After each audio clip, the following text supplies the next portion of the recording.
मैं सिर्फ इतना कहना चाहता हूं कि इस पश्चिमी बंगाल में लोगों ने कांग्रेस को देखा है, सीपीएम की सरकार को देखा और सीपीएम को हटाते वक्त इस आशा और विश्वास के साथ ममता जी की सरकार बनाई थी कि ममता जी शायद अच्छा प्रशासन देगी। पर इस 10 वर्षों में मैं बहुत जवाबदारी के साथ कहता हूं कि अनेक इन्वेस्टर मीट हुए और करोड़ों रुपया राज्य शासन के खजाने का खर्च हुआ, किंतु एक भी बड़ा उद्योग नहीं आया। इसलिए हमारे प्रदेश के बेरोजगार नौजवान शिक्षा प्राप्त करने के बाद बाहर नौकरी के लिए जाते हैं, दूसरे प्रदेशों में नौकरी के लिए जाते हैं।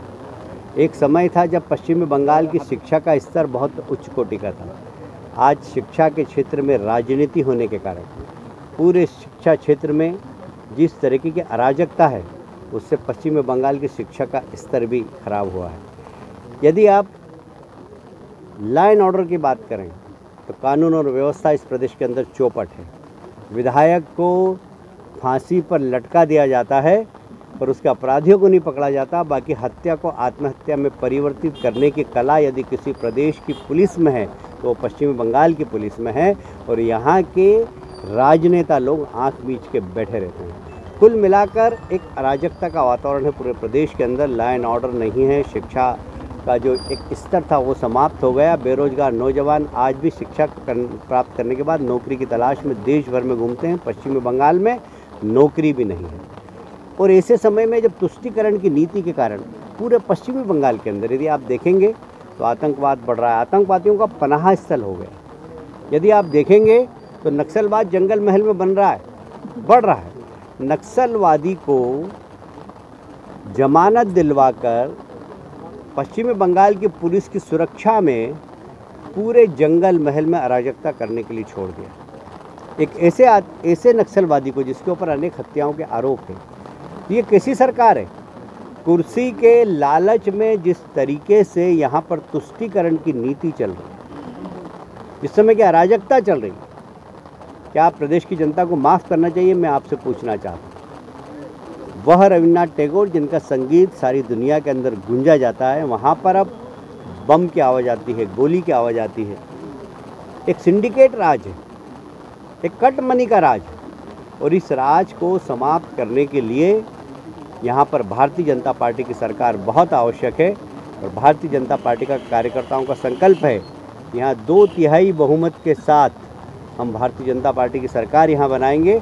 एक अच्छा प्रशासन ला कर देंगे, एक ऐसा प्रशासन देंगे जहाँ पर क्वालिटी एजुकेशन हो, एक ऐसा प्रशासन देंगे जहाँ के बेरोजगार नौजवानों को रोजगार देने के लिए यहाँ इंडस्ट्रियलाइजेशन हो, एक ऐसा प्रशासन देंगे जहाँ पर लॉ एंड ऑर्डर हो, एक ऐसा प्रशासन देंगे जहाँ पर महिलाओं का सम्मान हो। जैसे आप लोग बोले थे की तरफ से कुछ बोलना चाहेंगे? विधानसभा में कितना सीट? बिल्कुल 200 से ज़्यादा सीट हम पश्चिम बंगाल में जीतेंगे और 2/3 बहुमत से ज़्यादा जीत कर सरकार बनाएंगे। अच्छा, इस बार 50,000 का दुगना कर दिया पूजा के लिए। 25,000 था पहले, इस साल ममता सरकार 50,000 कर दिया। देखिए, ये चुनाव प्रलोभन है।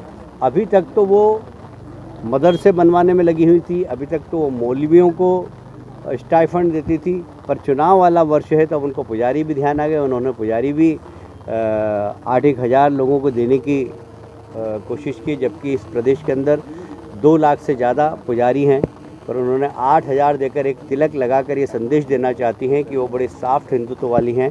पर सारा प्रदेश जानता है और सारा देश जानता है कि तुष्टीकरण के कारण उन्होंने जिस तरीके से प्रदेश में अराजकता फैलाई है, जिस तरीके से तुष्टीकरण के कारण शिक्षा में हमारे यहाँ माँ बोलते हैं, हमारे यहाँ माता जी को मम्मी बोलते हैं, पर अब शिक्षा में अम्मी लिखना चालू कर दिया।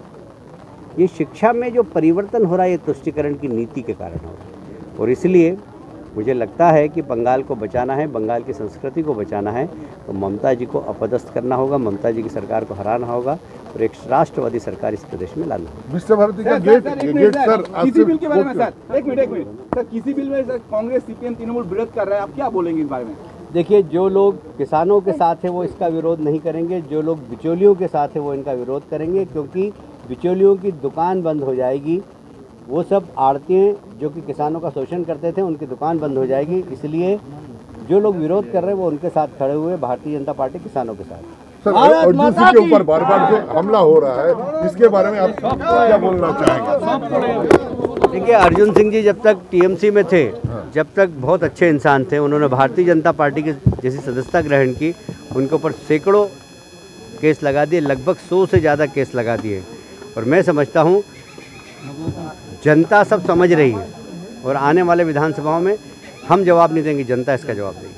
भारत माता की এদিকে আসতে বলবো, বোনটা তুলতে হচ্ছে, ওদিকে দাঁড়িয়ে আছে। যুব মোর্চার সকল কর্মী দুষ্কর্ম এবং পুষ্পস্তবক